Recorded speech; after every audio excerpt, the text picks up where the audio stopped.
How could people survive harsh Arctic winters in houses made of wood and earth when temperatures dropped tens of degrees below zero? We imagine Viking settlements covered in snow and buffeted by icy winds, but history tells us that these communities not only survived, they thrived. Their secret was not magic, but remarkably effective engineering, where every element of the house, from the foundation to the roof, was part of a unified heat preservation system. It was not just a house, but a well-designed thermal fortress, built in harmony with the harsh nature of the north. Watch the video to the end to find out how the Vikings managed to turn the frosty enemy into their ally, and why their homes were warmer than many modern buildings. I will reveal the best-kept secret. The Viking house, the famous longhouse, was not just a building, it was a living creature. The Scandinavians, who spent half their lives at sea, transferred the principles of shipbuilding to land, creating a unique architectural form. These houses, which reached lengths of 30 and sometimes 80 meters, had walls curved like the sides of a drakkar. This shape was chosen not for beauty, but to combat the merciless northern winds, allowing air currents to flow around the structure rather than hitting it with full force. The entire life of the community was concentrated under one giant roof. In this huge space, there was no division into rooms in the modern sense. Everyone lived here, the head of the family, his relatives, workers, and even slaves. Such collective living was not only a social necessity, but also an important element of thermoregulation, since dozens of people in one enclosed space generated a significant amount of heat. The longhouse, or langhus, was designed as a single organism, a self-sufficient ark capable of withstanding many months of winter. Its construction was oriented according to the cardinal directions in order to minimize heat loss. The entrances were almost never located on the end walls, which bore the brunt of the elements, but were hidden in long side walls, often with special extensions. The walls of this earth ship were massive and multi-layered. The Vikings did not rely solely on wood, which was a valuable resource in the harsh climate, but not the best insulator. They created a complex sandwich of materials, where each layer performed its own function, turning the dwelling into something like a modern thermos. This technology had been refined over centuries and allowed precious heat to be retained inside. The foundation was a strong wooden frame made of vertical posts that supported the entire weight of the massive roof. These posts, often made from solid pine or oak trunks, were dug deep into the ground. The space between them was filled not with thin boards, but with much more effective materials provided by nature itself. We would love to hear your opinion. What do you think about this concept of a ship house, where the entire community lives under one roof, like a single crew? Write about it in the comments, and be sure to subscribe to the channel so you don't miss our next episodes about technologies of the past. Are you ready to learn the truth about what the Vikings actually used to build their wooden houses? When we hear Viking house, we imagine a log cabin similar to those built in wooded areas. However, in many regions, such as Iceland or Greenland, wood was incredibly scarce. Therefore, the Vikings developed a technology that minimized the use of wood, relying on other, much more accessible materials. The foundation of the house was the frame. This was the only part where wood was indispensable. Strong pillars made of oak, pine, or birch formed the skeleton of the building. This skeleton bore the entire load of the roof and walls. But the walls themselves were not wooden in the sense we are familiar with. They were more like earthen walls, which was the main secret of their thermal efficiency. Before erecting the frame, the Vikings prepared the foundation. They laid out a line of large, flat stones around the perimeter of the future house. This stone belt served two important functions. First, it leveled the ground, and second, more importantly, it insulated the wooden frame from the damp earth, preventing the wood from rotting. Wooden posts were placed on this stone foundation. The space between them was filled with the most important insulation material of the Viking era, turf. Turf, or peat, consisted of layers of earth tightly bound together by grass roots. It was cut into large rectangular blocks, similar to giant bricks. These sod bricks were stacked on top of each other to form incredibly thick walls. The thickness of such a wall at the base could reach 1.5, and sometimes even 2 meters. The wall narrowed towards the top, which gave it additional stability. The blocks were often laid in a herringbone pattern or interlocked to ensure maximum density and no gaps. Such a turf wall had phenomenal thermal insulation properties. The porous structure of the soil, permeated with roots, retained many small air pockets. It was this immovable air that was the best insulator, working on the same principle as modern foam plastic or mineral wool. Turf was a living material. In the spring, the outside of such a wall was covered with grass, which made the house look like a natural hill, blending completely with the landscape. This grass further strengthened the wall, binding the turf blocks with new roots. The house literally became part of the earth. How effective do you think this combination of natural materials was compared to modern ones? But what if I told you that fire was not the only source of heat in the house? In the next chapter, we will reveal the secret of living heating used by the Vikings. What I am about to show you was normal for the Vikings, but shocking to modern people. They shared their homes with dozens of animals. This was not a sign of savagery or poverty, but an ingenious engineering solution that saved fuel and allowed them to survive the harshest winters. The longhouse was not just a dwelling for people, it was also a winter barn, and these two functions were inextricably linked. The interior of the house was clearly divided into 2 areas, living and working.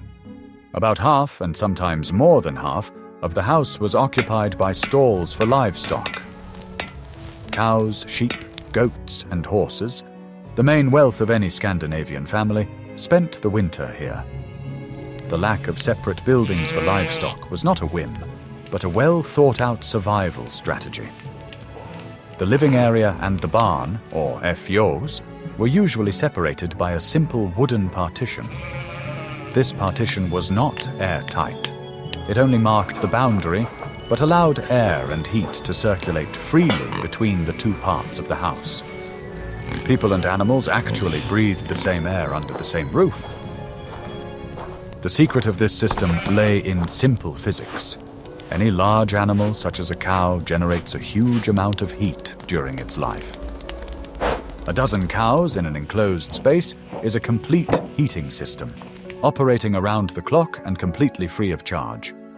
The heat generated by livestock was as important a resource as firewood or peat.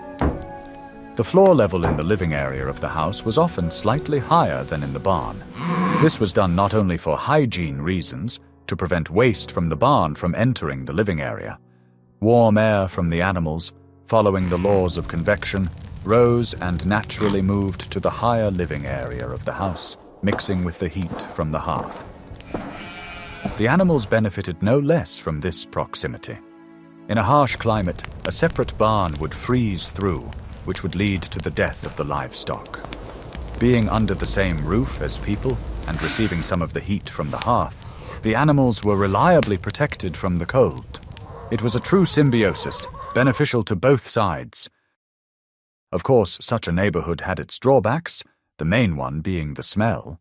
However, for the people of that era, the smells of livestock were a familiar part of life and did not cause the same revulsion as they do for modern city dwellers. Warmth and survival were much more important than olfactory comfort. In addition, the constant work of the hearth and the smoke from it partially neutralized the smells. If you think this method is ingenious in its simplicity, like this video. And be sure to subscribe to the channel so you don't miss new videos about how people survived in the harsh conditions of the Middle Ages. Want to know the secret that allowed the Vikings to stay warm without glass windows? The main enemy of any warm home in the north is not so much the cold as the wind. The wind blows precious heat out through the smallest cracks, creating drafts. The entire architecture of the longhouse was designed for one purpose: to minimize uncontrolled air movement. The first thing that catches the eye when studying longhouses is the almost complete absence of windows. Glass was incredibly rare and luxurious in that era, available only for the construction of churches. Ordinary houses were deprived of this source of light. Sometimes tiny slits were made in the walls, but in winter they were tightly plugged with moss, straw, or wooden plugs. Life in such a house took place in constant semi-darkness, which was dispelled only by the fire in the central hearth. This was a conscious sacrifice made for the sake of preserving heat. The Vikings understood that any window was, first and foremost, a hole in the thermal armor of their home, and preferred darkness to cold. Instead of windows for lighting and ventilation, special openings in the roof were sometimes used, but we will discuss them separately. As for entrances, special attention was paid to their design. Doors were the Achilles heel of any dwelling, and the Vikings developed a whole system to neutralize this threat. The doors in longhouses were always very low. A modern person would have to bend down significantly to enter. This design not only forced the entrant to bow to the owners, but also minimized the amount of cold air entering when the door was opened. The low doorway blocked a significant portion of the icy draft. The doors themselves were massive, made of thick planks, and fitted tightly to the jamb. They never hung on the hinges we are used to. Instead, they rotated on powerful wooden pins that fit into grooves in the threshold and upper crossbar. This design ensured maximum fit and no gaps. Often, the entrances to the house were not straight. A small vestibule or entrance hall was built in front of the main door. This vestibule served as the first line of defense. A person first entered this unheated room, closed the outer door behind them, and only then opened the second inner door leading to the living area. This airlock system, or heat trap, was incredibly effective. It prevented the icy wind from rushing straight into the heated room. While a person was in the vestibule, they had time to shake the snow off themselves. Thus, the cold and moisture remained behind the second barrier. The location of the entrances was also not accidental. They were almost never placed opposite each other to prevent drafts from blowing through the house. Most often, the entrances were located in long walls protected from the prevailing winter winds. Sometimes the entrance was additionally protected by a protruding part of the wall or an earth embankment. Can you imagine what it was like to live in almost complete darkness for months? In the next chapter, we will talk about the heart of the house, the source that provided not only heat, but also the only light. The heart of the longhouse, its sole and main source of life, was the central hearth. Unlike the compact stoves or fireplaces we are used to, the Viking hearth, or langhouses, was a long, shallow pit that stretched along the entire central axis of the living area of the house. It could be up to 10 to 15 meters long, which allowed it to heat a huge space. This hearth was not just a fire on the floor. Its edges were lined with large stones, which served several functions. First, they prevented the fire from spreading. Second, the stones accumulated a huge amount of heat, and then slowly and evenly released it into the space, acting as a large heating battery. Wood was the main fuel, but in treeless regions such as Iceland, peat was widely used.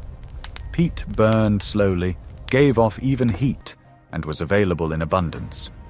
Harvesting peat for the winter was one of the most important tasks of the community, as survival depended directly on it. The long fire was a multifunctional device. First and foremost, it was a source of heat. Its elongated shape allowed the heat to be distributed evenly throughout the living area. People sat on benches along the walls, and everyone received their share of precious heat from this central heater. The second most important function of the hearth was light. In a windowless house, the Langhelder was the only source of illumination. The flickering flames illuminated the faces of people, carved wooden pillars, and wisps of smoke under the ceiling. All life in the house was concentrated in this illuminated space. Of course, the hearth was also the kitchen. Large cauldrons were suspended over the fire on special chains or tripods in which food was prepared for the whole family. Here they cooked soups, porridges, and roasted meat. The smell of cooking mixed with the smell of smoke and livestock, creating the unique atmosphere of a Viking dwelling. What if I told you that the Vikings did not have chimneys, but they did not suffocate from smoke? The presence of a huge open hearth in the center of the house posed a difficult task for builders: how to remove the products of combustion without losing all the heat. The solution to this problem was as simple and ingenious as the entire design of the house.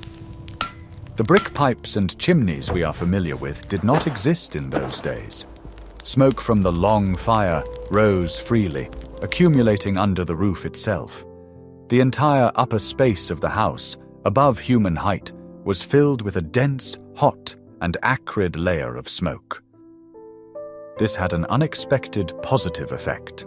Hot smoke and soot constantly saturated the wooden beams of the roof and rafters. This process, similar to smoking, was an excellent preservative. It killed wood-boring beetles and protected the wood from rotting, significantly extending the life of the structure. Of course, the smoke had to go somewhere. For this purpose, special holes were made at the highest point of the roof, directly above the hearth. These holes, called liora, served both for ventilation and lighting. It was the only source of daylight in the house, apart from the open door. The lior was not just a hole in the roof. It had a special design that allowed it to be adjusted. Most often, it was a wooden frame that could be partially or completely covered with a special shield or cover. This cover was controlled by a long pole standing by the hearth. Controlling this damper was a real art. In winter, it was kept almost completely closed, leaving only a small gap. This allowed the thickest smoke to escape, but kept as much warm air inside as possible. The quality of the air had to be sacrificed, which was heavy and saturated with smoke in the house. Do you think it was difficult to maintain this balance between fire and air? But the roof was not only an outlet for smoke, it was also the main shield. In the next chapter, we will learn why Viking roofs were alive. The roof of a longhouse was just as important for retaining heat as its massive walls. It was a complex, multi-layered structure that had to withstand enormous weight, keep out water, and most importantly, retain heat. Like the walls, the roof was living and was built using turf. The roof was based on a strong wooden rafter system.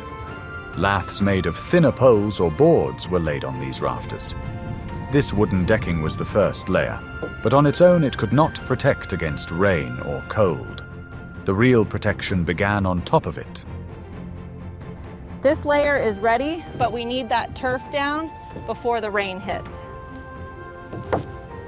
The next and one of the most important layers was waterproofing. The Vikings skillfully used birch bark for this purpose. The bark was carefully removed in large sheets and laid on the wooden decking like tiles, overlapping so that water would run down without getting inside. Birch bark contains natural resins that make it virtually waterproof. On top of the layer of birch bark, the main insulation was laid, turf. The technology was similar to that used in building walls.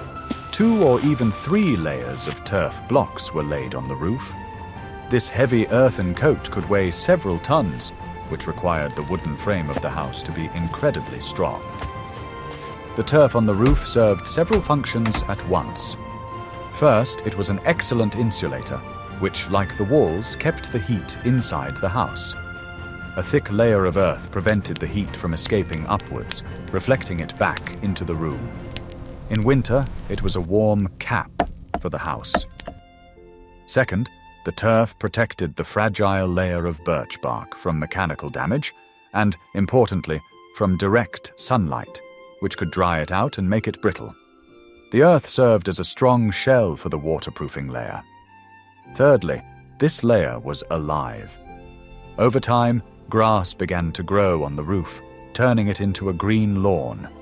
The roots of this grass further bonded the turf blocks together, creating a single, durable, and monolithic covering.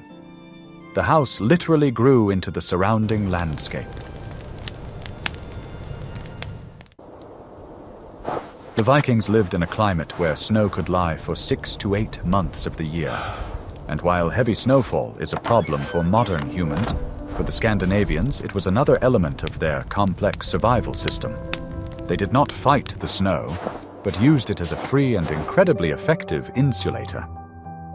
The very design of the house was intended to catch snow. Long, sloping roofs, smoothly transitioning into thick turf walls, had no sharp corners. When it began to snow, the wind piled up huge drifts that accumulated against the walls of the house and on the roof. The house gradually disappeared under a deep blanket of snow. The drifts against the walls could reach the roof, completely covering the earthen walls. From the outside, the settlement turned into a group of hills, from which only smoke vents and entrances to vestibules were visible. The Vikings were in no hurry to dig their houses out from under this blanket of snow. They understood perfectly well that snow is one of the best natural insulators. The secret of snow lies in the air trapped between the snowflakes. This immobile air prevents heat from escaping and cold from penetrating inside. It worked on the same principle as an Eskimo igloo. A layer of compacted snow, 1 meter thick or more, created an additional thermal cocoon around the house. This cocoon completely sealed the dwelling, closing the last gaps through which the wind could penetrate. Under this snow armor, the temperature at the surface of the earthen walls of the house remained stable, around 0 degrees, even when a blizzard raged outside and the temperature dropped to 30 degrees below zero. The snow acted as a buffer, smoothing out sharp temperature changes and protecting the turf from deep freezing. Thus, the thermal protection of the house was multi-layered. The first line of defense was the wooden frame. The second was thick walls and a turf roof. The third, outer line of defense was a thick layer of snow. This entire system worked together to keep the heat from the hearth and livestock inside. What was life like inside this warm but dark and smoky ark? The interior layout of the longhouse was as rational as its exterior design. The entire space was organized for maximum convenience and heat retention. The main element of the interior was benches or pall. Along both long walls from the barn to the end wall, there were wide raised platforms. They were made of wood and covered with boards. These platforms were the main living area. People sat on them during the day, worked on them, and slept on them at night. This layout was not chosen by chance. The floor in the house was earthen and cold. The coldest air always sinks down. By raising the living area 1/2 meter above the floor level, the Vikings escaped the discomfort zone. It was much warmer at the level of the benches.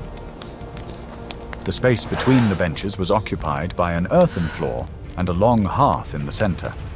This is where people walked, cooked food, and tended the fire. All life took place on 2 levels, the working passage below and the living decks on the sides. This layout resembled the interior of a ship. At night, the family would sleep on these benches, using skins and woolen blankets. People often slept in their everyday clothes to stay warmer. Slaves and servants could sleep on the floor by the hearth, or even in the utility area, closer to the livestock. Winter days were short, and there were no windows in the house. The only source of light was the hearth, and, possibly, a small smoke hole in the roof. Therefore, most of the time, the house was in semi-darkness. It took time for the eyes to adjust to this darkness. The longhouse was the center of life, but it was not the only building in the settlement. For some activities, especially those involving fire or requiring privacy, separate, small buildings were constructed. And in their construction, the Vikings also applied their knowledge of heat conservation. One of the most important buildings was the smithy. Keeping a forge inside a dwelling full of dry wood, straw, and dozens of people was too dangerous. The risk of fire was enormous. Therefore, smithies were always built at a safe distance from the main dwelling.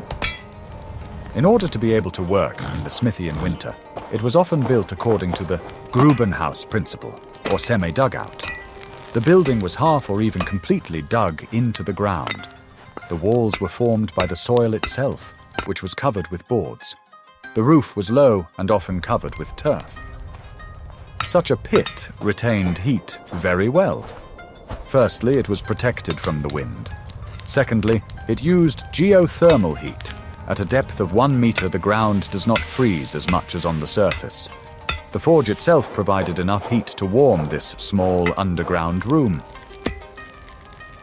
Other workshops were often built using the same principle of semi-dugouts. For example, weaving workshops, where it was necessary to maintain a certain level of humidity for working with wool, or carpentry workshops. Digging into the ground was a universal way to create a stable microclimate. In some settlements, traces of small baths or steam rooms have also been found. These structures were similar to smithies, small, often dug into the ground, with a massive hearth covered with stones. The stones were heated and then doused with water to produce steam. These small buildings complemented the settlement's heating system. The longhouse served as a warm base for living and sleeping, while specialized underground workshops allowed craft activities to continue without disrupting the safety and thermal balance of the main dwelling. We can see that the Viking longhouse was a true marvel of engineering. It was not just a building, but a complex, integrated system where each element worked toward a common goal, preserving life in the Arctic winter. Thick turf walls, a living roof, heat from livestock, clever smoke management, and the use of snow as insulation were all part of a unified strategy. What other secrets of the Viking era would you like to uncover? Perhaps you are interested in their shipbuilding, weapons, or mythology. Suggest topics for future videos that you would like to see in the comments. And don't forget to subscribe to our channel so you don't miss out on new journeys into the past.